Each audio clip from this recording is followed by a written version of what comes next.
বারুদটা কিন্তু জমা ছিল, ম্যাচের কাঠি জ্বালানোর লোক ছিল না। ফলে তরুণরা ম্যাচের কাঠিটা জ্বালিয়েছে।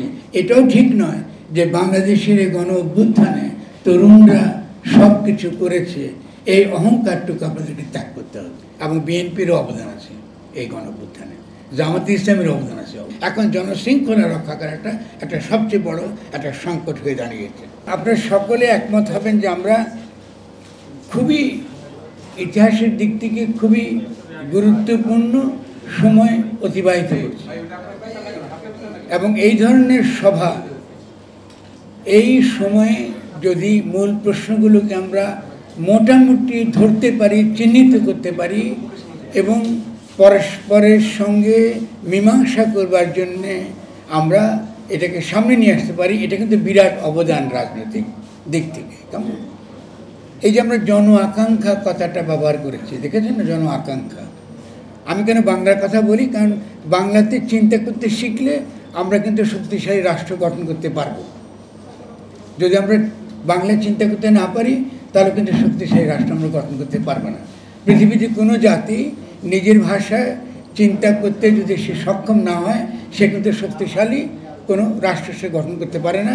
তার অজান্তে সে অনেক কিছু নিয়ে আসে বিদেশ থেকে, বাইরে থেকে, বা কলোনিয়াল যে ঐতিহ্য থেকে নিয়ে আসে, কিংবা সাম্রাজ্যবাদী প্রোপাগান্ডা থেকে নিয়ে আসে, যেটা আগামী দিনে আমাদের জন্য খুব বড় ধরনের প্রতিবন্ধকতা হয়ে দাঁড়ায়। যেমন আরেকটা উদাহরণ দিই, জেন একটা শব্দ ব্যবহার করে তরুণরা, মনে আছে না? আপনারা দেখেছেন যে এটা কিন্তু কর্পোরেট শব্দ। মানে বলা হয় যে আজকালকার তরুণরা তাদের এই নিজেদের দেশে শিক্ষা টিক্ষা দরকার নেই, তাদের ঐতিহ্য দরকার নেই, তাদের ধর্মটর্ম কিছু দরকার নেই। ওই বিল গেটস থেকে আরম্ভ করে বড় বড় কোম্পানিগুলো যেভাবে তাদেরকে টেকনোলজি শেখায়, এই কম্পিউটারের সামনে বসে ওরা ওদের কী চাওয়া পাওয়া এটা তারা বুঝে যায়, এবং ওটা তারা ক্লিয়ার বুঝে, এবং তারা রাস্তায় নামে তারা সমাজকে তারা বদলে দেয়। জেন কথাটা খেয়াল রাখেন। এই জেন কথাটা কিন্তু ওই ইজিপ্টে, মনে আছে না আপনার, তার যে বিপ্লব, আরব স্প্রিং, এই সময় কিন্তু এটা ব্যবহার শুরু হয়েছে। ওটা কিন্তু একজনের সোকল ডিজিটাল বিপ্লব ছিল। আমাদের এখানে একটা ডিজিটাল বিপ্লব জিজেন মার্কা হয়েছিল, সেটা ছিল ওই যখন শাহবাগে আন্দোলনটা হয়েছে। ফলে শব্দ ব্যবহার এবং পাশ্চাত্য থেকে আমি কী গ্রহণ করব এবং কী গ্রহণ করব না, এটা খুবই গুরুত্বপূর্ণ। ফলে তরুণদের আমি খুব কাতরভাবে বিনয়ের সঙ্গে বলবো যে একটু সতর্ক থাকতে হবে শব্দ ব্যবহারের ক্ষেত্রে। আচ্ছা, আমার একটা ছোটো ভাই একটু বলে গেছে, খুব সুন্দর কথা সে বলেছে এবং ভালো লেগেছে আমার, যে আমার এক বন্ধুর সঙ্গে, আমার বন্ধুর সম্পর্কে, আমার অত্যন্ত ঘনিষ্ঠ বন্ধুর উদ্ধৃতি দিয়ে সে কথা বলেছে যে বুদ্ধিজীবীরা যদি তাদের কথা শুনলে বা তারা আসলে সমাজকে বদলায় নেই, কিন্তু তরুণদের মনে রাখতে হবে বুদ্ধিজীবিতা ছাড়া কোনো বড় ঘটনা কিংবা বাংলাদেশকে নতুনভাবে গঠন করতে পারবে না এই বুদ্ধিজীবীরা। ওকে, 2 নম্বর সে আরেকটা কথা বলেছে, আমি কেন বলছি, তরুণ এবং আমি তো ভালোবাসি, সুন্দর করে বলেছে, ভালোবাসা থেকে বলছি। এটাও সত্যি কথা নয় যে বাংলাদেশের বুদ্ধিজীবীরা বাংলাদেশের গণ অভ্যুত্থান হচ্ছে এটা তারা জানতো না, ভুল কথা। 2023 সালে আমি এবং তুষার এখানে হাজির রয়েছে। 2023 সালে আমাদের একটা বই বেরিয়েছে, একসাথে বলতে পারে এটা আমাদের যৌথ প্রযোজনা। আমি লিখেছি, তুষার আমার সঙ্গে কথা বলেছে, আমাদের বন্ধুরা, আমার নিজেরা পড়ার সঙ্গে কথা বলেছি। আমাদের একটা বই ছিল, বইটির নাম ছিল গণ অভ্যুত্থান ও গঠন। 2023 সালে 5ই অগাস্টে এটা প্রকাশিত হয়েছে। ফলে বাংলাদেশের তরুণদের বিশাল একটা অংশ সেই বই দ্বারা প্রভাবিত হয়েছে, সেই বই তারা পড়েছে এবং অনেক দিক নির্দেশনা পেয়েছে। ঠিক আছে, ফলে বুদ্ধিজীবীরা দিক নির্দেশনা দিতে পারেন এটা ঠিক নয়। 2023 সালের 5ই অগাস্ট বইটি বেরিয়েছে এবং 2014 সালে 5ই অগাস্ট গণ অভ্যুত্থান হয়েছে। ফলে বুদ্ধিজীবিতা ছাড়া তরুণরা যদি ভাবে যে তারা বড় কোনো কিছু করবে, এটা ভুল ধারণা। বাংলাদেশে আসলে গণ অভ্যুত্থানের জন্যে এই সমাজ বহুদিন ধরে তৈরি ছিল এবং এইটা নেতৃত্ব শ্রমিকরাও নিতে পারত, কৃষকরা হতে পারত। বারুদ কিন্তু জমা ছিল, বারুদটা কিন্তু জমা ছিল, ম্যাচের কাঠি জ্বালানোর লোক ছিল না। ফলে তরুণরা ম্যাচের কাঠিটা জ্বালিয়েছে, এই ব্যাপারে কোনো সন্দেহ নেই। কিন্তু ম্যাচের কাঠিটা জ্বালিয়ে যেহেতু তারা বুদ্ধিজীবিতাকে তারা খুব গুরুত্বপূর্ণ মনে করে নাই, তারা বুদ্ধিজীবিতার চিন্তাকে গুরুত্বপূর্ণ মনে করে নাই, সজীব এবং সক্রিয় চিন্তাকে গুরুত্বপূর্ণ মনে করেনি, ফলে তারা কিন্তু তাদের বিজয়ের ফসল তুলে দিয়েছে ওই চুপ্পুর হাতে। এটা কিন্তু বুঝতে হবে। তরুণরা কাজটা শুরু করেছে, জনগণ তাদের ডাকে সাড়া দিয়ে তারা তৈরি ছিল, তারা জীবন দিয়েছে, কিন্তু তরুণরা আজকে তাদেরকে জবাবদিহি করতে হবে যে এই গণ অভ্যুত্থানটা কেন আজকে চলে গেল, কেন আজকে চলে গেল এমন একটা শক্তির কাছে যারা জনগণ থেকে বিচ্ছিন্ন। আজকে আমরা এখানে কথা বলছি, আজকে তো তাদের উচিত ছিল এখানে কথা বলা, নাকি? যদি আমরা জনগণকে অংশগ্রহণ করাতে চাই, জনগণকে আগামী দিনের নতুন রাষ্ট্র গঠন করবার ক্ষেত্রে তাই যে তারা ভূমিকা রাখুক, তাহলে এটাকে বলে এই যে জন আকাঙ্ক্ষার ভিত্তিতে নতুনভাবে গঠন। ভাষাটা গুরুত্বপূর্ণ। কেন গুরুত্বপূর্ণ বুঝিয়ে বলি। আকাঙ্ক্ষা, বাসনা, কামনা শব্দটা আমরা ব্যবহার করি ইহলৌকিক চাহিদার জন্য। এটা ঠিক আছে, ইহলৌকিক চাহিদা, আমাদের ইহলৌকিক অনেক চাহিদা আছে, কামনা, বাসনা, আকাঙ্ক্ষা খুব ভালো। কিন্তু যেটা আমরা খেয়াল করতে হবে, শব্দটা কিন্তু অভিপ্রায়। অভিপ্রায় শব্দটা এসছে উইল থেকে, জনগণের সামষ্টিক অভিপ্রায়। এটা আইনি শব্দ এবং এটা রাজনৈতিক সাহিত্যে এই শব্দটা ব্যবহার হয়। বাংলায় আমরা এটাই অনুবাদ করি, কম বেশি বাংলাতে শব্দটা পরিচিত হয়েছে, আমাদের সংবিধানের মধ্যেও এই শব্দটাই আছে। জনগণের অভিপ্রায়ের পরম অভিব্যক্তি, এটা আমাদের সংবিধানে আছে। ফলে এই শব্দটা, এই যে শব্দবন্ধ, এটা অত্যন্ত গভীর। তার মানে জনগণের অভিপ্রায়ের পরম অভিব্যক্তি, এটাকে গণতন্ত্র বলে, এটাকে কিন্তু গণতন্ত্র বলে। আমরা সমাজে দেখেন, যেহেতু চিন্তার কথাটা বলেছি, সজীব এবং সক্রিয় চিন্তা আমরা করি না। যেহেতু আমরা করি না, ফলে এই যে কথাটা জনগণের অভিপ্রায়ের পরম অভিব্যক্তি, এবং সেটা যখন জীবন্ত হাজির হয় গণ অভ্যুত্থানের মধ্য দিয়ে, এটাই কিন্তু রাষ্ট্র, এটাই কিন্তু জনগণ, এটাই কিন্তু জনগণের অভিপ্রায় বাস্তবে বর্তমান হওয়া। এই অভিপ্রায়কে বাস্তবায়িত করেছে কারা? সাঈদ কি মুগ্ধ কি যাদের কথা বলেছেন, প্রায় 1000 মানুষ জানা অজানা শহীদ জীবন দিয়েছেন, অনেকে পঙ্গু হয়ে কাতরাচ্ছেন, অনেকে এখনো পর্যন্ত চিকিৎসা পাচ্ছেন না, অনেকে হয়তো আমরা চিনিও না। তাহলে এই যে জনগণ আসলো, হাজির হলো, নিজেকে বিলিয়ে দিয়ে সে একটা রাষ্ট্র কায়েম করতে চাইল, এবং সেই রাষ্ট্রটা গণ শব্দটা গণ, এখান থেকে গণতন্ত্র। ঠিক আছে, এটা খুব গুরুত্বপূর্ণ বুঝতে পারা যে আমাদের সমাজে এখনো পর্যন্ত গণতন্ত্র বলতে আমরা নির্বাচন করি, বুঝি কিনা বলেন? আমি এটাই বুঝি যে নির্বাচন হলো গণতন্ত্র। নির্বাচনের সঙ্গে গণতন্ত্রের কোনো সম্পর্ক নেই, কোনো সম্পর্ক। আমি বলছি এটা কী কথা, আমরা একদিন শুনছি নির্বাচন, আর আপনি বলতেছেন গণতন্ত্র। না, সমস্যা নাই। কী জন্য? কারণ হলো গণতন্ত্র হলো রাষ্ট্রের একটা ধরন। আপনি বাড়িটা বানাবেন, বাড়ির রূপটা কেমন, এটাকে বলে গণতন্ত্র। বাড়িতে কি করে বাস করবেন, ওটা হলো নির্বাচন। যে বাড়ির এখন কে প্রধান হবে, কে চালাবে, কে বাজেট করবে, কে খাওয়া কিনবে, কে বিতরণ করবে, ঠিক আছে, কে শাসন করবে, এই যে নিয়ম ঠিক করা, এটাকে বলে সরকার। দেখতে পেয়েছেন আকাশ পাতাল তফাৎ। তাহলে বাড়ি ঠিক নেই আপনার, আপনি কি সরকার চাচ্ছেন, কিসের সরকার চাচ্ছেন? সেই জন্য আমরা বারবার বলছি গঠন গঠন গঠন, কনস্টিটিউট করা, গঠন করা। তাহলে এই শব্দটা যদি আমরা স্পষ্ট না বুঝি এই ধারণাগুলো, তাহলে কিন্তু আমরা মারাত্মক রকম ভুল করব। ঠিক তরুণরা এই গণ অভ্যুত্থানে অভূতপূর্ব নেতৃত্ব দিয়েছে। আমি তাদেরকে প্রশংসা করেছি, আপনারা দেখেছেন, বিভিন্ন সময় প্রশংসা করেছি। কিন্তু যেহেতু এই যে তত্ত্বগত দিক, এই জানার দিকটার মধ্যে মারাত্মক রকম অভাব আছে, এই অভাবটা আজকে আমাদের একটা খুব বড় ধরনের বিপদের মধ্যে ঢুকে দিয়েছে। ফলে আমি বলবো যে তরুণদেরকে আমাদেরকে অবশ্যই ভালোবাসতে হবে, তারাই কিন্তু আগামী দিনের দেশের নেতা নেতৃত্ব। কিন্তু বুদ্ধিজীবিতার প্রতি নেতিবাচক ধারণা, আমি যেহেতু নিজেকে মনে করি সজীব এবং সক্রিয় বুদ্ধিজীবিতার চর্চাটা রাষ্ট্র গঠনের গোড়ায় থাকে। আমাদের ইচ্ছা আকাঙ্ক্ষা কামনা বাসনাকে একটা অভিপ্রায় হিসেবে রূপ দেয় বুদ্ধি, আমাদের প্রজ্ঞা এটা রূপ দেয়। এটা যদি আমরা চর্চা না করি, সমাজে না থাকে, সেই রাষ্ট্রে আপনি হাজার হাতুড়ি পিটিয়েও আপনি কি করবেন, আপনি গণতন্ত্র আনতে পারবেন। কারণ এটার সঙ্গে আমাদের অভিপ্রায়, যেখানে আমরা যারা হাজির আছি, নিজেকে জিজ্ঞাসা করেন এই ধারণাগুলো আপনার কাছে পরিষ্কার কিনা। যদি আপনি মনে করেন এই ধারণাগুলো আপনার কাছে পরিষ্কার না, তাহলে আপনি নিশ্চিত থাকতে পারেন আপনি যা পাইছেন, আপনি যা ওটাই আপনি পেয়েছেন। আপনি যা আপনি তাই পেয়েছেন। যেমন প্রজা তেমনি কিন্তু রাজা। ফলে আগে কিন্তু বুদ্ধিজীবিতার ক্ষেত্রে, চিন্তার ক্ষেত্রে, ডিসকোর্সের ক্ষেত্রে, আলাপ আলোচনার ক্ষেত্রে আমাদেরকে একটা সামষ্টিক ইচ্ছা তৈরি করতে হবে, সামষ্টিক অভিপ্রায়। এটা ছিল সবচেয়ে আদর্শ জায়গা।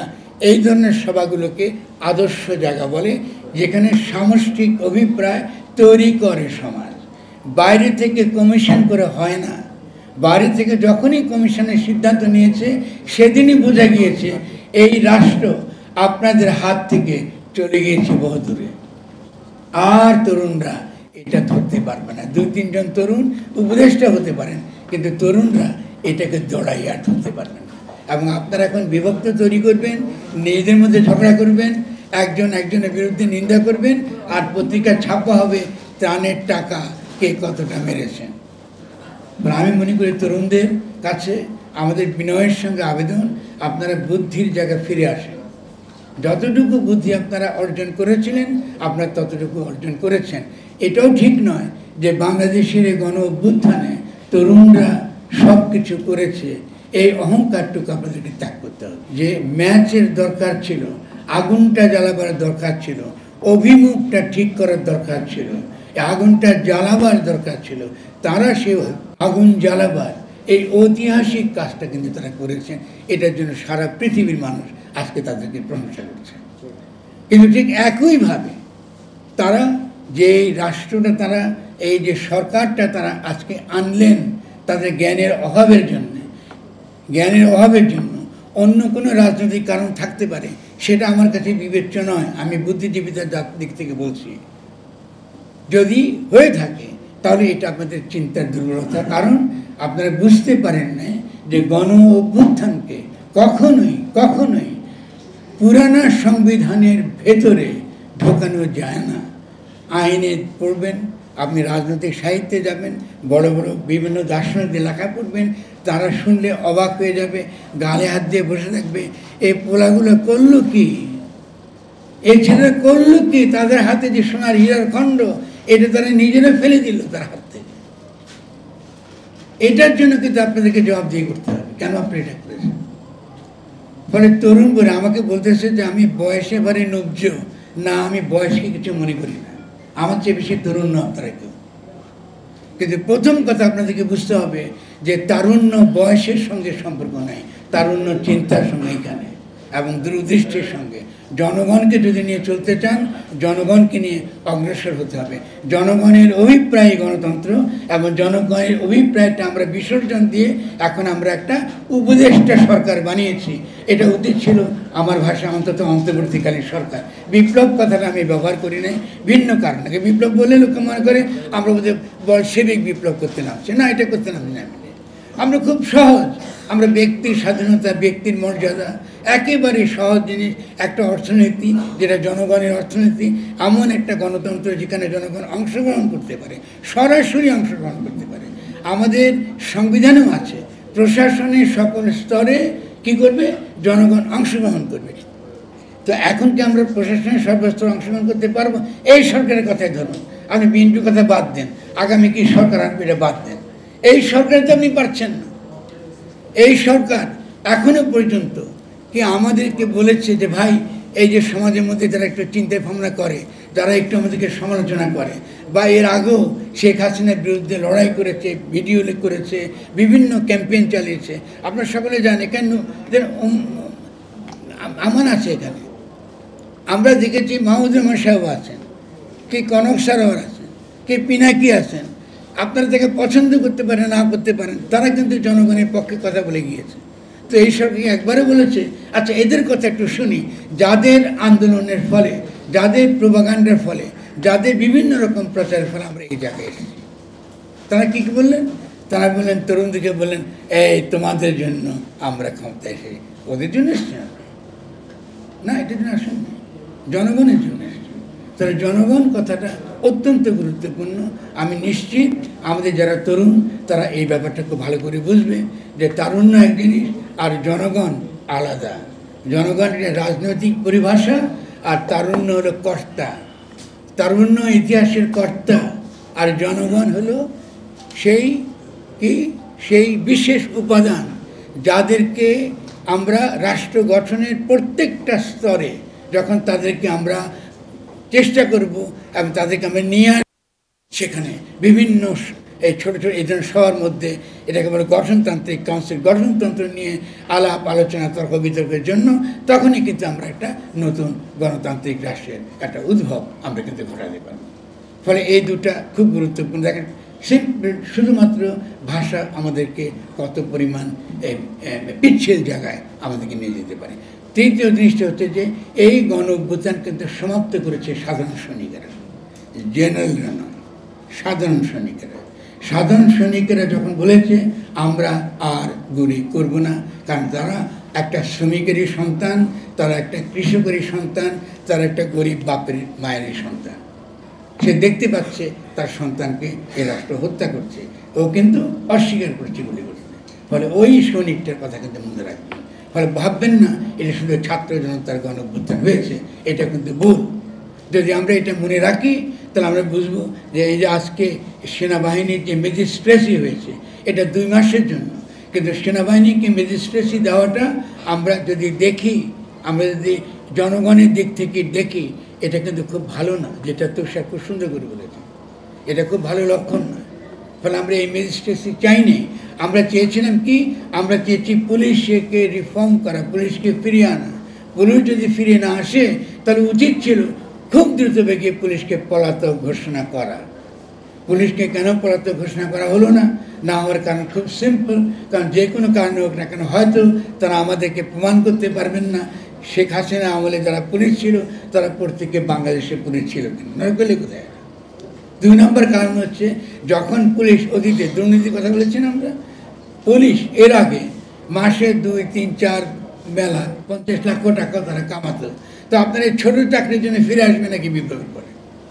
আমাকে বলেন আসবে, কেউ আসবে না। সে ফলে আপনার তো আগেই বোঝা উচিত ছিল পুলিশ আসবে না। তাহলে আপনি প্রস্তুতি নিলেন না কেন?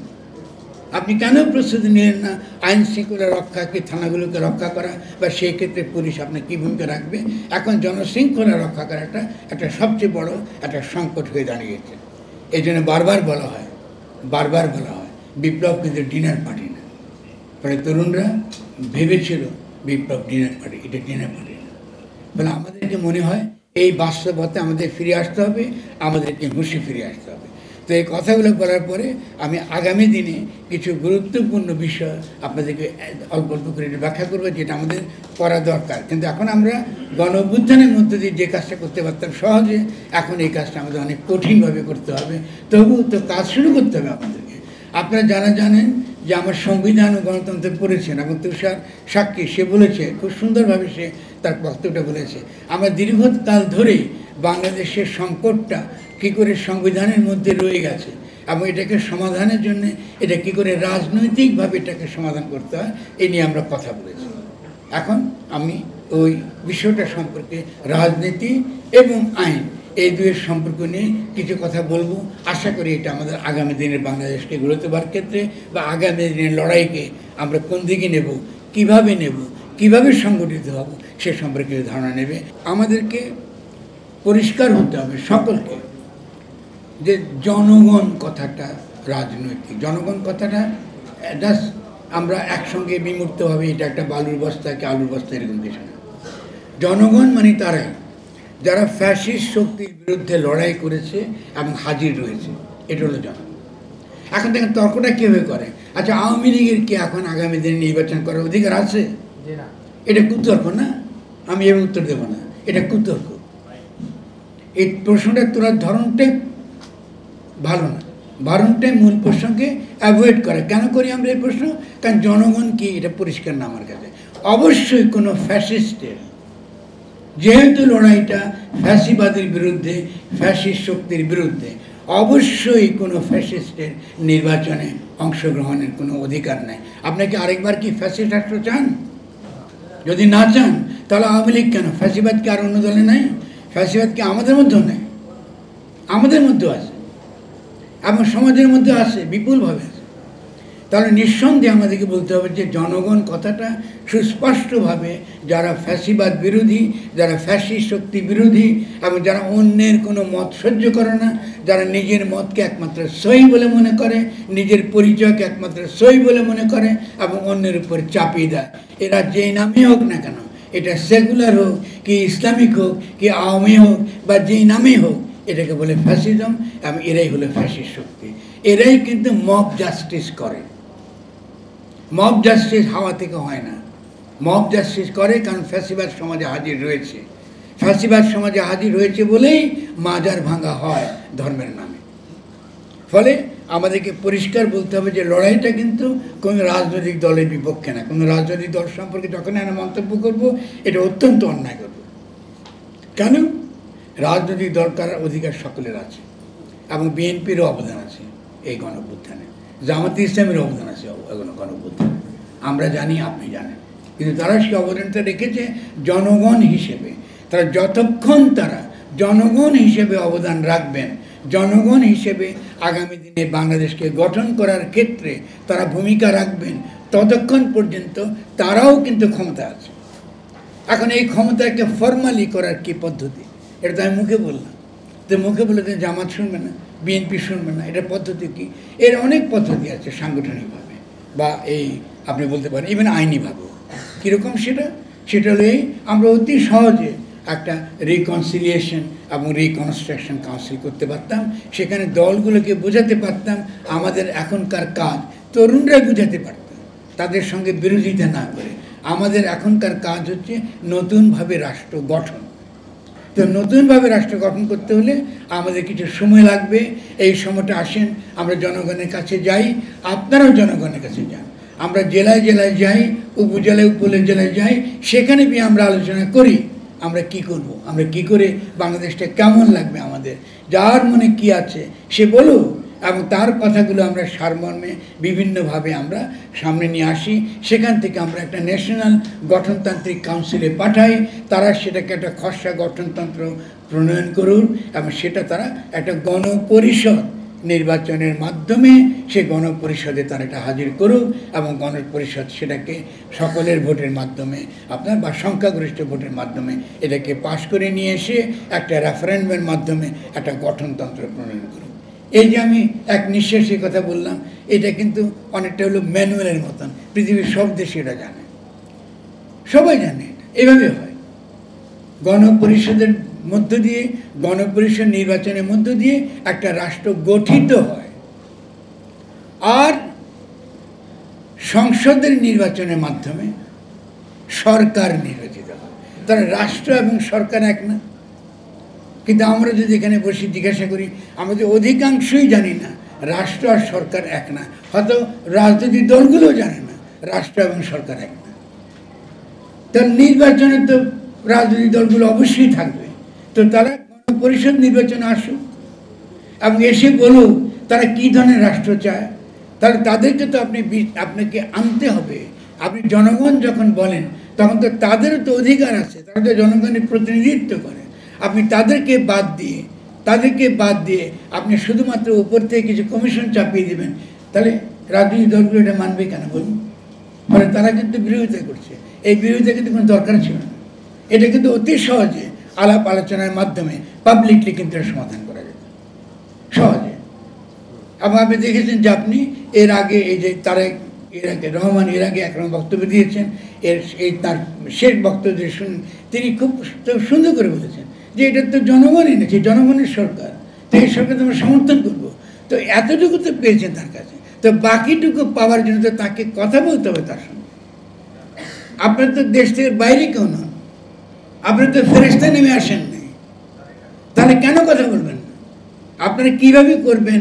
একটা নতুন গঠনতন্ত্র প্রণয়ন করতে হলো আপনাদের বোঝাতে হবে, সে আপনি বিএনপিকে বোঝাতে হবে, জামাতকে বোঝাতে হবে, অন্যান্য যেসব দলগুলো আছে বোঝাতে হবে যে ভাই আমাদের জনগণ এখন একটা নতুন গঠনতন্ত্র চায়, আপনারা বলেন আপনারা কী চান। যদি তারা বলে যে আমরা তো এটা চাই না, তো ঠিক আছে, তাহলে একটা কাজ করি, আমরা একটা রেফারেন্ডাম দিই, দেখি জনগণ কী চায়। নাকি আপনি জনগণ ছাড়া তো কোনো সিদ্ধান্ত নিতে পারবেন না, কারণ এই সরকারের বৈধতা একমাত্র জনগণের কাছ থেকে আসবে। তাহলে আপনি একটা রেফারেন্ডাম দেন, আপনি রেফারেন্স দিয়ে বলেন যে আচ্ছা তোমরা কি একটা নতুন সংবিধান চাও, নতুন গঠনতন্ত্র চাও, নাকি এই এখনকার যে সংবিধান আছে এই শেখ হাসিনার তৈরি করা ফ্যাসিস্ট সংবিধান এটা কাটা ছেঁড়া করে রাখতে চাও। হলে প্রত্যেকটা দল তার কথা বলবে, আমরা আমাদের কথা বলবো। আমরা বলবো এখান থেকে আমি কেউলিউল্লাহ নোমান, আমরা বলতেছি আমাদের নতুন গঠনতন্ত্র লাগবে। আমরা প্রচার করব জনগণের কাছে যে ভাই আমাদের নতুন গঠনতন্ত্র লাগবে। জনগণকে বাদ দিয়ে কারো পক্ষে আমি বলি বা যে কেউ বলুক আমরা কোনো কিছু উপর থেকে চাপিয়ে দিতে পারবো না। এটা যখনই পারবো এটা বাংলাদেশে বিশৃঙ্খলা তৈরি করবে, গৃহযুদ্ধের পরিস্থিতি তৈরি করবে এবং একই সঙ্গে এমন একটা পরিস্থিতি তৈরি করবে যেটা আমরা বাংলাদেশকে একত্র রাখবা, ঐক্যবদ্ধ রাখা, জনগণকে একসঙ্গে রাখা, এটা আমাদের জন্য অত্যন্ত কঠিন হবে। ফলে এটা অত্যন্ত একটা কঠিন পরিস্থিতি। এখন সেজন্য আমরা মনে করি যে আমাদেরকে অবশ্যই কিছু কনসেপ্ট, কিছু ধারণা পরিষ্কার থাকতে হয় মাথার মধ্যে। আমি বিশেষত তরুণদেরকে উদ্দেশ্য করে কথাটা বলব।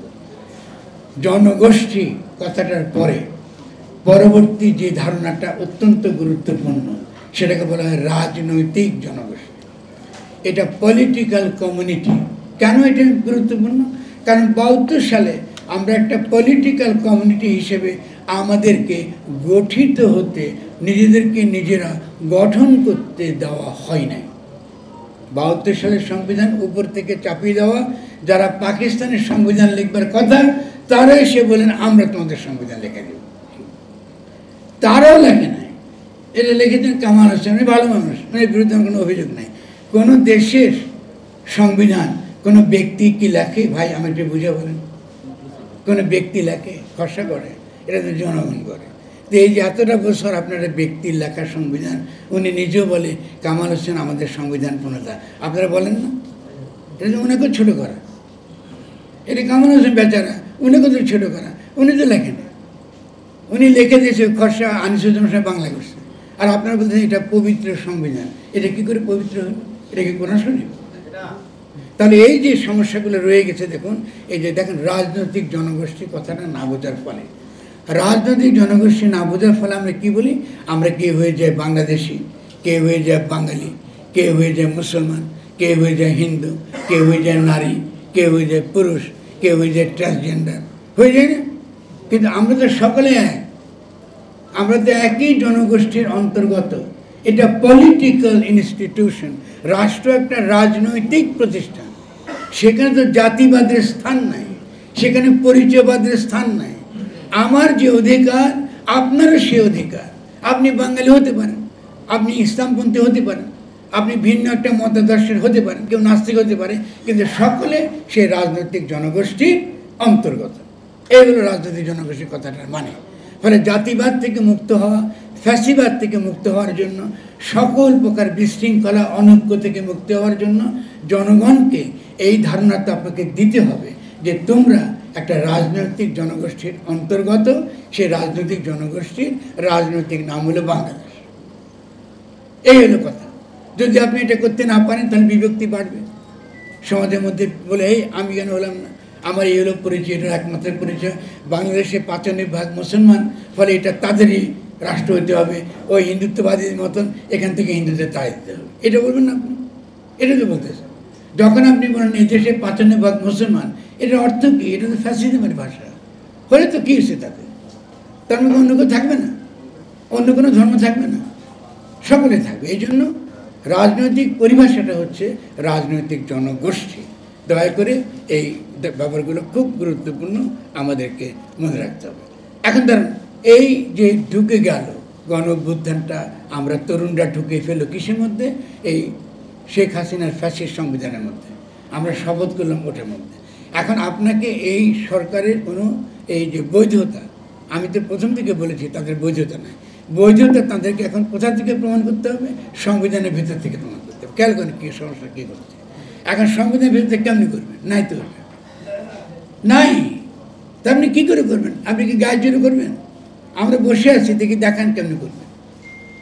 আমরা বসে আছি, আমি যত এই পর্যন্ত যত আপনার যারা আমাদের স্বনামধন্য যারা উকিলরা আছেন, স্বনামধন্য যারা বিচারকরা আছেন, তাদেরকে বিনয়ের সঙ্গে বলছে দেখেন। তো তারা কি দেখালো এই পর্যন্ত? একটা মাত্র জিনিস তারা দেখালো আমাদেরকে, কুমিরছানা মতন, যে 106 নামে আমাদের অনুচ্ছেদ একটা আছে সংবিধানের মধ্যে। 106 অনুচ্ছেদ অনুসারে তারা কি করবে? তারা প্রেসিডেন্টের একটা মতামত চাইবেন হাইকোর্টের কাছে, আদালতের কাছে। কথা খেয়াল করেন, এটা কিন্তু আদালতের মতামত। এই আদালত কিন্তু এই গণঅভ্যুত্থানের পরে আদালত নিজেও কিন্তু অবৈধ। জনগণ এসে গেছে, বাড়ির যারা মালিক তারা হাজির হয়ে গেছে, আর সব কিন্তু অবৈধ দখলদার। এরা তো অলরেডি বাড়ি যাবার কথা, এটা কি থাকার কথা? আপনার বাড়ি নিয়ে গেছিল অন্য, এখন আপনি দখল করছেন। আপনি কি ওদের কাছ থেকে শুনবেন ওরা কি আইন করবে? ওরা কোনটা বৈধ কোনটা অবৈধ ওরা ঠিক করে দেবে? এটাকে হয় কোথাও করেন? এটা আমরা কাণ্ডকান্দারে বুঝি। তাহলে আপনি এটা দ্বারা সংবিধানের ভিতর থেকে এটা পারবেন না। এখন এই ধরনের আইনি সমস্যা কখন সমাধান হয়? যখন সমস্যাটা শুধুমাত্র সাংবিধানিক, যখন কোনো রাষ্ট্রের কোনো সাংবিধানিক বিপর্যয় তৈরি হয়, কোনো সাংবিধানিক সংকট তৈরি হয়, তখন কি হয়? তখন এই ধরনের সাংবিধানিকভাবে আইনিভাবে তার সমস্যাটা হয়। কিন্তু যেখানে গণ অভ্যুত্থান হয়, তাকে কখনো অতীতের পুরানো যেটা সে ফেলে দিবার কথা, যেটা রাখবার কথা না, তার অধীনে ঢোকানোটা এটা কখনো ঠিক না। এটা একটা বড় ধরনের সংকট তৈরি করে, এবং আমি প্রথম থেকে বলে আসছি এটা খুব বড় ধরনের সংকট আগামী দিনে তৈরি করবে। এবং এটা আমি বারবার বলেছি, এটা বলাটা এটা আমার বুদ্ধিবৃত্তিক দায়। তারা কী কী তর্ক দেবেন আমি জানি, তারা কেমন ডক্ট্রিন অফ নেসেসিটি, আমি উকিলদের ভাষায় জানি, মুখস্থ ভাষায় এগুলো। ডক্ট্রিন অফ নেসেসিটি যখন আইনি সংকট হয় তখন খাটে, কিন্তু বাংলাদেশের সংকটটা রাজনৈতিক, এটা আইনি নয়। ফলে যদি উকিলরা বলে থাকেন এটা আইনি সংকট, তারা ভুল বলছেন, এটা আইনি সংকট না। গণ অভ্যুত্থান ঘটেছে এবং গণ অভ্যুত্থানের মধ্য দিয়ে জনগণ পুরনো ব্যবস্থাকে ফেলে দিয়েছে। এখন তার নতুন করে গঠনতন্ত্র প্রণয়ন করবার কথা। এখন যেহেতু সে প্রবর্তিত হয় নাই, অন্তর্বর্তীকালীন সরকারের কাজ হয়েছে একদম ফোকাস ওয়েতে, একেবারে পরিষ্কারভাবে এই গঠনতন্ত্র প্রণয়নের কাজে নিবদ্ধ করা। এ খুব কাজ। আমি সে নিবদ্ধ করা করতে গিয়ে তার যত রকম মন্ত্রী পরিষদ আছে সকলকে জেলায় জেলায় উপজেলায় উপজেলায় বিভিন্ন জায়গায় পাঠিয়ে তাদের উচিত ছিল জনগণের অভিপ্রায় আর সেখান থেকে গ্রহণ করা এবং জনগণের সঙ্গে কথা বলা, জনগণের ইচ্ছা, জনগণ কী চেয়েছে, জনগণ কী জন্য জীবন দিল, এটা তাদেরকে জানো। তাহলে আমরা এই যে আইনি ব্যাপারগুলো, তারা কী কী বলবেন? সাংবিধানিক ধারাবাহিকতা দেখবেন, এগুলো বলবে ডক্ট্রিন অফ নেসেসিটি, উকিলরা খুব গুরু গম্ভীর ভাষায় বলবে। এগুলো কিন্তু কিচ্ছু, কিন্তু এটা ভুয়া। আমি আগে বলে দিচ্ছি এটা ভুয়া। গণ অভ্যুত্থান পরে এইসব কথা বলার কোনো যুক্তি নেই। এবং এটা যখনই বলবে, এই বলার মানে হলো সংবিধানের নামে জনগণের অভ্যুত্থান, জনগণের অভিপ্রায়কে দাবিয়ে দেওয়া, প্রতি বিপ্লব ঘটানো। এই জন্য আমি এটাকে বলছি একটা সাংবিধানিক প্রতি বিপ্লব। এই সাংবিধানিক প্রতি বিপ্লব থেকে আমরা কি করে আগামী দিনে আমরা যেভাবে অগ্রসর হব, এটা আমাদেরকে খুবই গভীরভাবে আমাদেরকে ভাবতে হবে। এখন আমি আরও যে ব্যাপারটা আপনাদেরকে বিশেষভাবে বলবো, কিছু কথা আমি অন্যান্য সবাই বলেছি, আমি রিপিট করবো না, তুষার অনেক কথা বলেছি। আপনারা মনে রাখবেন, গঠনতান্ত্রিক কাউন্সিল অত্যন্ত গুরুত্বপূর্ণ। জনগণের মধ্যে আপনারা ছাত্ররা, তরুণরা যদি এই বিপদ থেকে দেশকে উদ্ধার করতে চান, আপনারা জেলায় জেলায় গিয়ে যেটা করছেন এবং একটা সাংগঠনিক ফোরাম করছেন, ভালো কথা, আমি এটার পক্ষে। কিন্তু জেলায় গিয়ে দয়া করে ঝগড়া করবেন। জেলায় গিয়ে আপনাদের প্রথম কাজটা হবে যে জনগণের সঙ্গে বসা এবং নতুন গঠনতন্ত্র প্রণয়নের তাদের যে ইচ্ছা এবং অভিপ্রায়, এটা বোঝার চেষ্টা করা। এটা আমাদের প্রথম কাজ। এটা খুব ভালো করে বুঝতে হবে জনগণ কী চায় আসলে, বা আমরা কোনো মৌলিক খুব বড়, খুব রেভলিউশনারি কিছু করার জন্য আমাদের সমাজ কি তৈরি, নাকি আমাদের সমাজকে আরও একটু দীর্ঘকাল এডুকেট করতে হবে, প্রচার করতে হবে, আরও তর্ক বিতর্ক করতে হবে? আমি সে তর্ক বিতর্ক করার জন্য তৈরি, অসুবিধা নেই। যদি সমাজের চিন্তার সে অভাব থাকে, সে চিন্তার অভাব না মিটিয়ে আপনি জবরদস্তি কিছু করতে পারবেন।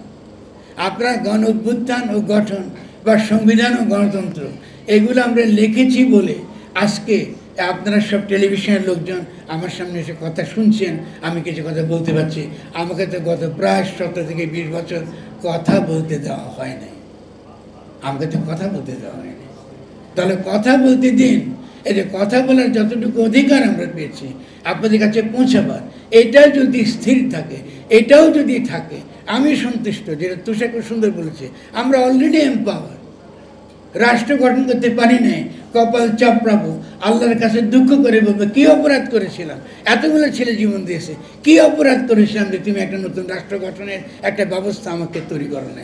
সে বলবে তোমাদের সন্তানেরাই ভুল করেছে, এটার দায় তোমাকে নিতে হবে। আমি নিচ্ছি সে দায়, আমাদের সন্তানেরাই ভুল করেছে। আজকে আমরা ম্যাজিস্ট্রেসি দিতে হচ্ছে সেনাবাহিনীকে, আর সেখানে থাকার দরকার ছিল তরুণরা। পুরো রাষ্ট্র পরিচালনার সমাজের সর্বস্তরে তাদের থাকবার কথা ছিল, তারা উঠে এসেছে, তাদেরকে জনগণ নেতৃত্বে বসিয়েছে। এই ঘটনাটা কিন্তু ঘটে নাই। ঘটনা যেহেতু ওই যে শুরুতে আমি বলেছি, বুদ্ধিজীবিতার প্রতি, জ্ঞানের প্রতি কোনো শ্রদ্ধা নেই। জ্ঞানের প্রতি শ্রদ্ধা না থাকলে তো হবে না রে ভাই। এখন এরপর আমরা কী কী শব্দগুলো আমরা একটু বুঝিয়ে বলি। একটা হচ্ছে অন্তর্ভুক্তিমূলক, আমরা ব্যবহার করি না, কথায় কথায় বলি অন্তর্ভুক্তি। কাকে অন্তর্ভুক্ত করবেন? কাকে অন্তর্ভুক্ত করবেন? আপনি কি ফ্যাসিস্ট অন্তর্ভুক্ত করবেন? তাহলে অন্তর্ভুক্তিমূলক কথাটা কিন্তু বিভ্রান্তিমূলক। কথাটা হতে হবে যে আমাদের এখন অবশ্যই মতাদর্শিক লড়াই, সাংস্কৃতিক লড়াইটা করতে হবে জোরের সঙ্গে। এই সাংস্কৃতিক লড়াই চালাবার ক্ষেত্রে রাষ্ট্র যেন নিজের পক্ষে আমাদেরকে একটা পাহারা দেয়। এই লড়াইটা চালাতে হলে আমাদের সমাজে বহু পশ্চাৎপদ চিন্তা, ধর্ম সম্পর্কে বহু অন্ধকারাচ্ছন্ন চিন্তা ভাবনা আমাদের সমাজে রয়ে গেছে। এটা কিন্তু আমরা সমাধান করতে পারি নাই। ফলে আমাদের লম্বা একটা বুদ্ধিবৃত্তিক, একটা লম্বা একটা সাংস্কৃতিক লড়াই আমাদেরকে চালাতে হবে। এবং সে চালাতে গেলে আমাদের সকলকে, আমরা যারা একটু লেখালেখি করি, আমাদেরকে সেই জিনিসটা আমাদেরকে মনে রাখতে হবে। এখন গঠনতন্ত্র নিয়ে কি চিন্তা আমরা শুরু করবো না? হ্যাঁ, করবো। আমি মনে করি সেটা শুরু করতে হলে আমাদেরকে প্রথমত কতগুলো গুরুত্বপূর্ণ বিষয় লাগে। যে কোনো গঠনতন্ত্রে কিছু মৌলিক বিষয় লাগে। আমি কি প্রথম বেশি নিয়েছি না? মৌলিক বিষয় লাগে। সেটা হলো 1 নম্বরটা যেটা লাগে যে আমরা এই কীভাবে আমাদের সংবিধানে আমরা কি কি জিনিস থাকবে, কি কি জিনিস সম্পর্কে আমরা সচেতন হব। প্রথম হলো ঔপনিবেশিক চিন্তা ভাবনা থেকে মুক্তি। ঔপনিবেশিক কি? যত রকম কাঠামো, রাষ্ট্রের যত রকম আইন ইংরেজের আমল থেকে আমরা বহন করে আনতেছি। তার মধ্যে রয়েছে এই যে পার্লামেন্টারি ব্যবস্থা। আমরা সকলে মনে করি এটাই হলো একমাত্র রাষ্ট্রের ফর্ম, ধরন। এর জন্য নাও হতে পারে। আচ্ছা, আমরা প্রেসিডেন্সিয়াল ফর্মের সরকার হলে কী সমস্যা? তাহলে জনগণকে তো এইটাও বলবো যে হতে পারে প্রেসিডেন্সিয়াল ফর্মের সরকার, হতে পারে না? কীরকম জনগণ চায়, রাষ্ট্রের রূপটা কীরকম হবে, আমরা কোথাতে, বা আমাদের নিজেদের দেশে এমন কোনো ঐতিহ্য আছে কিনা। আমরা একটা গ্রাম সভ্যতা, আমাদের সমাজগুলো কি আলাদা, নদী আলাদা করে দিয়েছে। এক একটা গ্রাম অর্থনৈতিকভাবে, এমনকি প্রশাসনিক আইনিভাবেও প্রায় স্বাধীন। গ্রামগুলো প্রায় স্বাধীন। এভাবে কিন্তু আমাদের এখানকার সংস্কৃতি গড়ে উঠেছে। তাহলে আমাদের এখানে কেন একটা ডিসেন্ট্রালাইজ একটা স্থানীয় সরকার ব্যবস্থা গড়ে উঠল না? কেন? এই যে প্রশ্নটা, এই প্রশ্নটা এখনই করতে হবে। আমাদের আগামী দেশের যে গঠনতন্ত্র, যে সরকারের রূপ আমরা কল্পনা করব, তার কিন্তু কেন্দ্রীয় প্রশ্ন হচ্ছে ডিসেন্ট্রালাইজেশন। ডিসেন্ট্রালাইজেশনে মানে ছোট ছোট যেসব জেলা উপজেলা আছে, এদেরকে নিয়ে একটা ছোট ছোট প্রশাসনিক এবং গঠনতান্ত্রিক কেন্দ্র, রাষ্ট্র এক জায়গায়, এবং তারা নিজেরা স্বাধীন। ইকোনমিক ইস্যুতে তারা স্বাধীন, প্রশাসনিক ক্ষেত্রে তারা স্বাধীন, আইনের ক্ষেত্রে তারা স্বাধীন। এরশাদ সাহেব একবার ডিসেন্ট্রালাইজ করতে চেয়েছিল, আদালতকে এটা আমরা কিন্তু কাজ করতে পারি না। দেখা গেছে তার উদ্দেশ্য ভালো ছিল না, ফলে এটা কাজ করে নেয়। কিন্তু আদালতকে থাকতে হবে জনগণের কাছে, তো কী করে নেব? এই যে বিভিন্ন রকম ইস্যু আমাদের নিয়ে আমরা ভাবতে পারবো এবং এটা নিয়ে আমরা অগ্রসর হব। বিচার বিভাগের স্বাধীনতা কথাটা বলা সহজ, বিচার বিভাগের স্বাধীনতা কথাটা বলা সহজ। 1/11 সরকার বিচার বিভাগের স্বাধীনতা আনবে বলে মিলিটারি কায়দায় নির্বাহী বিভাগ এবং বিচার বিভাগকে আলাদা করতে চেয়েছিল। এটা হয় নাই, উল্টাটা হচ্ছে। দেখছেন না আপনারা, উল্টাটা পেয়েছেন আপনি। ফলে বিচার বিভাগের স্বাধীনতা কি করে আমাদের মতন দেশে আমরা রাখবো, আমরা কায়েম রাখবো, এটা আমাদেরকে ভাবতে হবে। মানবিক এবং সামাজিক ন্যায় বিচার এগুলো আমরা মুখে বলি, এটা আমরা মুখে বলি, কিন্তু তারপরেও কিন্তু আমরা কি করি, পরস্পরের মতের প্রতি আমরা অসহনশীল। আমরা মন্দির ভাঙি, মাজার ভাঙি, কারো কথা শুনি না, ওদের মিছিলে গিয়ে আমরা লাঠি নিয়ে ঝাঁপিয়ে পড়ি। এই যে ব্যাপারটা, এই ব্যাপারটা কি? এটা কি আমাদের স্বভাবের মধ্যে, নাকি আমাদের জ্ঞানের অভাব, নাকি আমাদের প্রতিষ্ঠানের অভাব? এটা আমাদেরকে অত্যন্ত আন্তরিকভাবে এটা আমাদেরকে ভাবতে হবে। তো আমি কথা বাড়াবো না, আমাদের বলতে অনেক কথা আমি বলতে পারবো। আমি আপনাদের কাছে অত্যন্ত কাতরভাবে বলবো একটা কথা, সেটা হলো এই যে আমরা নতুন সংকটের মধ্যে পড়েছি। আমার তরুণদেরকে বলবো, এই সংকট থেকে উত্তরণের জন্য আমাদের অনেক বেশি বুদ্ধিবৃত্তিকভাবে এবং চিন্তাকে অনেক বেশি সজীব রাখতে হবে এবং সহনশীলভাবে সমাজকে আমাদের এগিয়ে নিতে হবে। সেই সহনশীলতার মধ্যে বিভিন্ন রাজনৈতিক দলকে আমাদের সঙ্গে নিতে হবে, তাদেরকে অ্যান্টাগোনাইজ করে। দেখুন, ছাত্ররা একটা নাগরিক কমিটি করেছে, কিন্তু প্রত্যেকটা রাজনৈতিক দল এটাকে সন্দেহের চোখে দেখছে। কেন? তারা মনে করে তোমরা নাগরিক দল করো, অসুবিধা কি, কিন্তু তোমরা কিংস পার্টি হয়েও না। মানে এই সরকারের সুবিধা নিয়ে তোমরা আরেকটা কিংস পার্টি বানাবে না, এটাই তো প্রত্যাশা। তো ছাত্রদের কিংস পার্টি পড়ার দরকারটা কি? আমি মনে করি এখন যেটা দরকার সেটা হলো একটা বিপুল বুদ্ধিজীবী আন্দোলন এবং সংগ্রাম। এই সংগ্রামের মধ্যে দিয়ে আমাদের চিন্তার পরিবর্তন এবং চিন্তার পরিবর্তনের মধ্য দিয়ে নতুন রাষ্ট্র গঠনের ভিত্তি তৈরি করা, যে ভিত্তি অস্বীকার করা কারো পক্ষে সম্ভব হবে না। এবং সেই ভিত্তিটা যদি আমরা তৈরি করতে পারি, পৃথিবীর কোনো শক্তি নাই একটা নতুন বাংলাদেশ আমাদেরকে উপহার বা আমাদেরকে অর্জন করবার ক্ষেত্রে কোনো প্রকার প্রতিবন্ধকতা তৈরি করতে পারে। সেই লড়াইয়ে আপনাদেরকে আহ্বান জানিয়ে আমি শেষ করছি। সকলকে অনেক ধন্যবাদ।